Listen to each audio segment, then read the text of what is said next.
Selamat datang di channel Cerita Cinta, channelnya cerita cinta romantis. Sebelum lanjut, mohon dukungannya dengan like dan subscribe dulu. Hasrat Nikmat Sugar Daddy, bagian 64. Satria baru saja menutup pintu ruang tidur, ketika seorang pramugari masuk ke kabin penumpang untuk memeriksa keadaan. Maaf, Pak. 5 menit lagi pesawat akan mendarat, dimohon untuk duduk dan memakai sabuk pengamannya. Iya. Terima kasih, jawab Satria. Setelah pramugari cantik itu kembali ke kokpit, Satria membuka lagi pintu ruang tidur. Sayang, kamu sudah selesai? Tanya Satria. Sofia terlihat baru saja keluar dari kamar mandi. Setelah membenahi penampilannya yang sempat berantakan karena ulah Satria. Dia cemberut, namun tetap mengangguk. Satria terkekeh, ia masih saja merasa ingin menggoda istrinya, meski sudah mengerjainya habis-habisan beberapa menit yang lalu. Cepatlah, kita sebentar lagi mendarat. Ujar Satria mengulurkan tangannya, yang disambut dengan segera oleh Sofia. Mereka pun kembali duduk dengan tenang di kursi penumpang. Satria memasangkan sabuk pengaman di pinggang Sofia, dan setelah yakin semuanya aman, dia pun memasangkan sabuk miliknya. Pesawat perlahan terasa menukik, sepertinya sedang memulai pendaratan. Sofia berpegang erat pada lengan suaminya. Walau ini bukan yang pertama kalinya, tetap saja dia selalu menahan napas ketika hal itu terjadi. Baik ketika pesawat lepas landas ataupun akan mendarat, Sofia belum terbiasa. Pesawat pun mendarat dengan aman, dan beberapa menit kemudian mereka telah keluar dari bandara.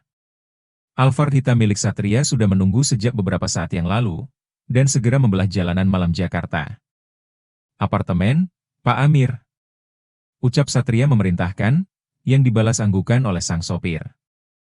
Kenapa tidak langsung ke Bandung? Tanya Sofia menyela. Ini sudah malam, apa kamu tidak lelah?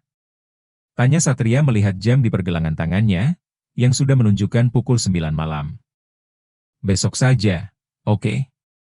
Sekarang kita istirahat dulu di apartemen, lanjutnya. Sofia tak menjawab, lagi pula dirinya juga memang merasa sangat lelah. Perjalanan beberapa hari ini sungguh menguras tenaganya.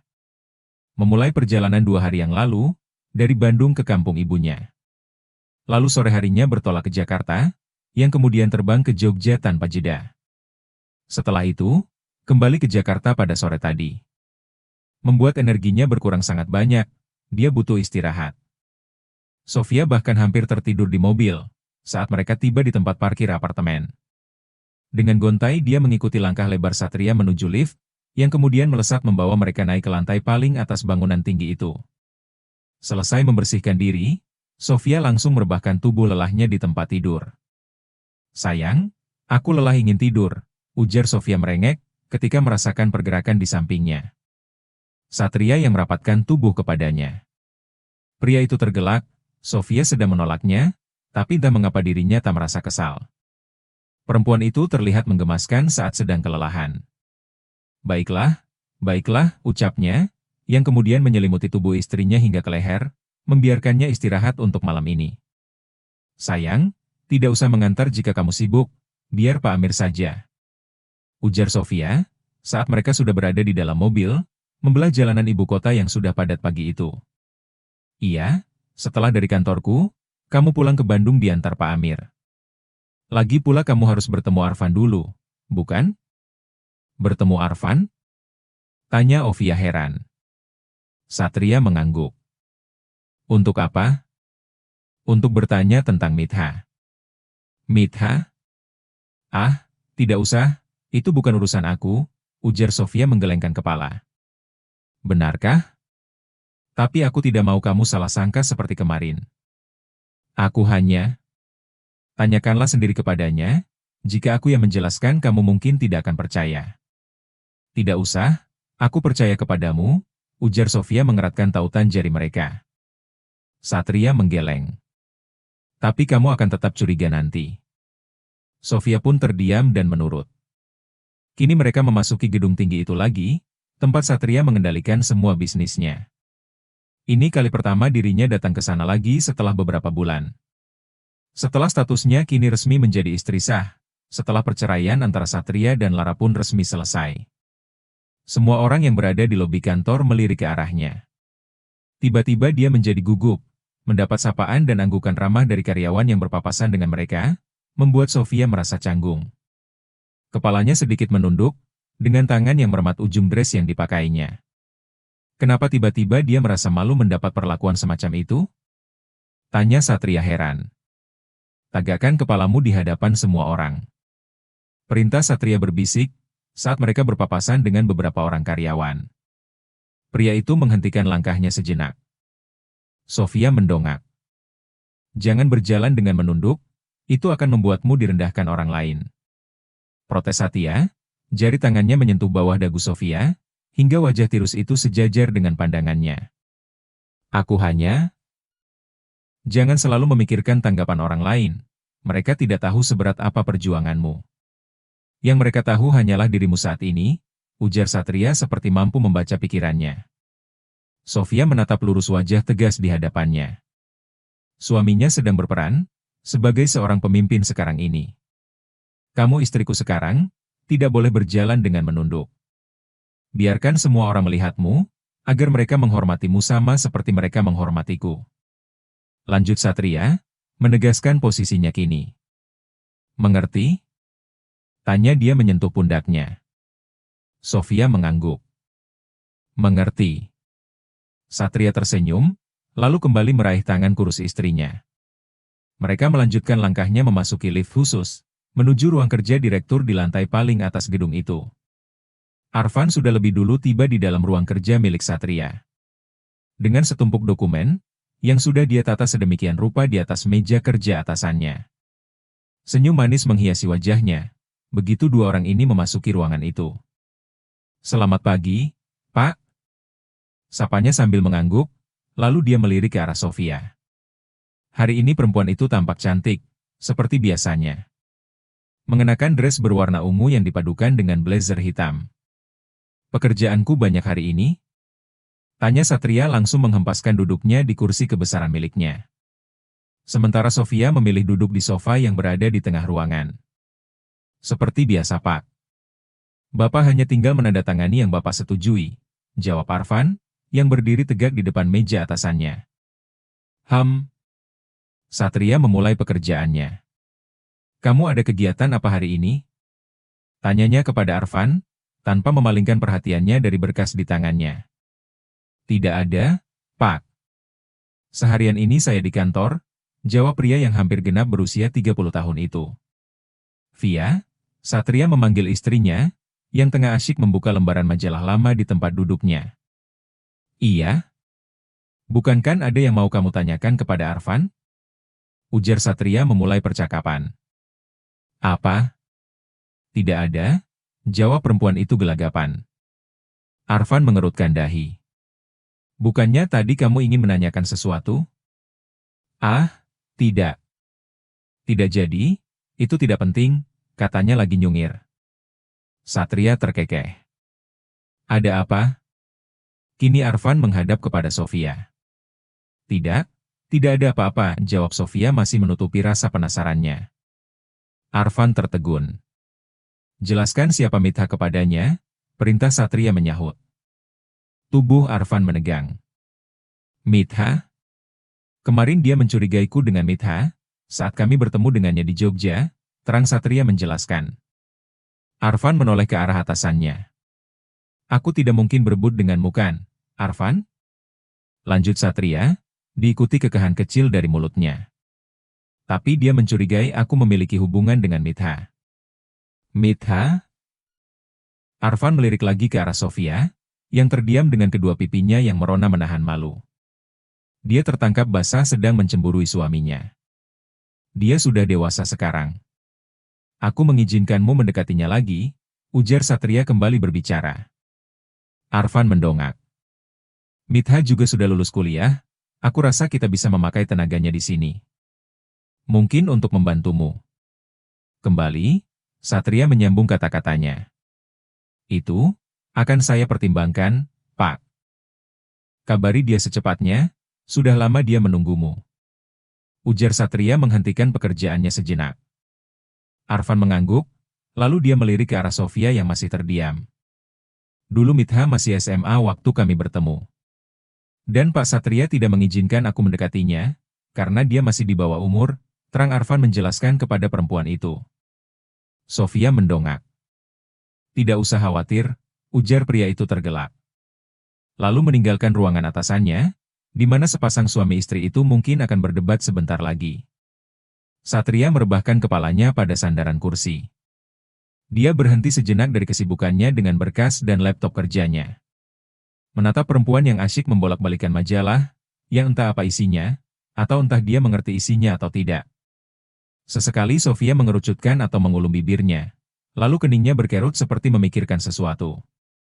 Apa yang kamu pikirkan? Tanya Satria menginterupsi kegiatan Sofia. Perempuan itu mendongak. Jangan berpikir macam-macam, ucap Satria bangkit, lalu berjalan menghampiri sofa. Kenapa kamu bertingkah seperti cenayang? Tanya Sofia malah menjawab dengan pertanyaan. Maksudnya? Kini pria itu menduduki tempat kosong di samping Sofia. Kamu selalu membaca pikiranku, menebak-nebak. Tapi benar, kan? Sofia tersipu malu, kedua pipinya merona. Lalu dia menunduk untuk menyembunyikan wajahnya. Satria terkekeh, kamu cemburu. Entah mengapa hatinya berbunga-bunga mengetahui istrinya itu mencemburuinya. Dia menarik dagu Sofia, agar dapat menatap lagi wajah merona perempuan itu. Bukankah itu wajar? Aku ini istrimu, apa aku tidak boleh cemburu? Ujar Sofia meledos. Satria mengulum bibirnya kuat-kuat. Perempuan ini mengapa semakin hari malah semakin menggemaskan saja? Terutama karena kini dia tidak pernah menutupi perasaannya. Sikap manjanya, egonya, cemburu dan marahnya, semua itu membuatnya merasa bahagia. Bahagia karena merasa dibutuhkan dan merasa dicintai, membuatnya merasa sangat berarti. Tapi hal ini membuatku sadar akan satu hal, ucap Sofia melanjutkan. Apa? Tanya Satria mendongak. Tempatku di sisimu sungguh tidak aman, katanya. Satria mengerutkan dahi. Kamu tahu, pria matang yang sangat mapan sepertimu akan menjadi magnet yang sangat kuat, untuk menarik banyak perempuan untuk mendekat. Dan aku takut tidak bisa bersaing dengan mereka. Mengapa harus bersaing? Bukankah kamu istriku? Sebenarnya posisimu sangat aman. Kamu tidak tahu, di luar sana akan ada banyak perempuan yang akan melakukan hal gila, demi mendapatkan apa yang menarik bagi mereka. Ingatan Satria tiba-tiba tertuju kepada Dalara. Bagaimana perempuan itu juga melakukan banyak hal, demi mempertahankan posisinya sebagai Nyonya Satria. Godaan bagimu sungguh berat, Tuan. Ujar Sofia mencondongkan tubuhnya ke arah Satria. Aku takut kamu tidak akan kuat, dan nantinya membuatku tersisih seperti Lara.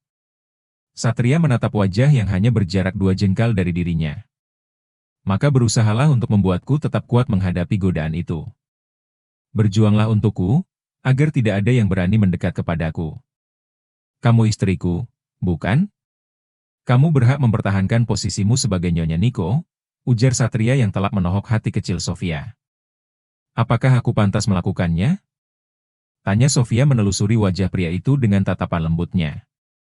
Sangat pantas, jawab Satria yakin. Apakah aku tidak terlalu serakah jika melakukan itu? Tanya Sofia lagi. Satria menggeleng, kamu berhak. Jangan pernah membiarkan aku berpaling sedetik pun darimu. Kamu yakin? Karena setelah ini aku akan sangat berusaha keras, untuk mempertahankan posisiku di sampingmu. Benarkah? Apa kamu bisa? Tanya Satria menyeringai. Aku bisa, jawab Sofia mantap. Baiklah, jangan pernah membiarkan siapapun mendekat untuk merebut posisimu. Itu pasti, jawab Sofia lagi. Satria tersenyum. Kamu jangan menyesal telah memberiku izin semacam itu. Karena aku akan sangat bersungguh-sungguh melakukannya, ujar Sofia, ia kini merapatkan tubuhnya dengan suaminya. Tidak akan, aku malah senang mengetahui kamu akan berusaha keras bertahan denganku. Aku akan sangat galak kepada siapapun yang mencoba mendekat kepadamu, ujar Sofia mengancam. Aku tidak ada masalah dengan hal itu, aku juga akan jadi sangat posesif terhadapmu. Aku tidak keberatan, aku bahkan lebih posesif darimu. Ujar Satria menggendikan bahu, lalu mereka berdua tertawa. Satria meraih pinggang ramping Sofia, membuat perempuan itu naik ke pangkuannya. "Bolehkan aku meminta hakku hari ini?" ujar Satria meraih bibir tipis Sofia, lalu memagutnya dengan lembut. "Ini masih pagi," dengus Sofia, melirik jam yang melingkar di pergelangan tangan Satria, yang menunjukkan pukul 10 pagi. Pria itu tersenyum, "Sebentar lagi kamu pulang ke Bandung." Ucapnya kembali mencumbui Sofia, menarik lepas blazer dari tubuh perempuan itu. Tapi ini di kantor, tangan Sofia merayap di pundaknya, bergerak ke belakang kepala Satria. "Aku tidak peduli," ujar Satria dengan suara rendah. Dan napasnya yang mulai menderu, lalu menekan punggung Sofia agar tubuh mereka berdua merapat. Sofia mendesah ketika kedua tangan suaminya terus bergerilya. Satria mendongak, mani kelamnya sudah berkabut, dia menatap sayu wajah istrinya yang semakin merona. Lalu tubuh tinggi itu bangkit dari sofa, tanpa melepaskan Sofia dari pangkuannya. Langkah lebarnya tergesa menuju ke ruang pribadi di ujung. Mendorong pintu dengan kakinya, kemudian segera masuk. Kemudian merebahkan tubuh semampai istrinya ke atas tempat tidur. Satria segera melepaskan jas dan menarik dasi yang melingkar di lehernya, melemparnya ke sembarang arah. Lalu membuka kancing kemejanya satu persatu, menampakkan dada bidang dan perut kotak-kotak yang menggoda. Pria itu menundukkan tubuhnya, untuk kembali meraih segala hal yang telah menjadi candu baginya. Blees. Lalu erangan dan hentakan mulai menggema di ruang tidur kantor milik Satria. Sebagai tanda mereka sedang mendaki ke puncak kenikmatan, mengarungi indahnya surga dunia. Hingga setelah beberapa lama, suara lolongan tertahan dan geraman terdengar bersamaan. Mereka sampai di puncak paling tinggi yang memuaskan, lalu hening. Bersambung.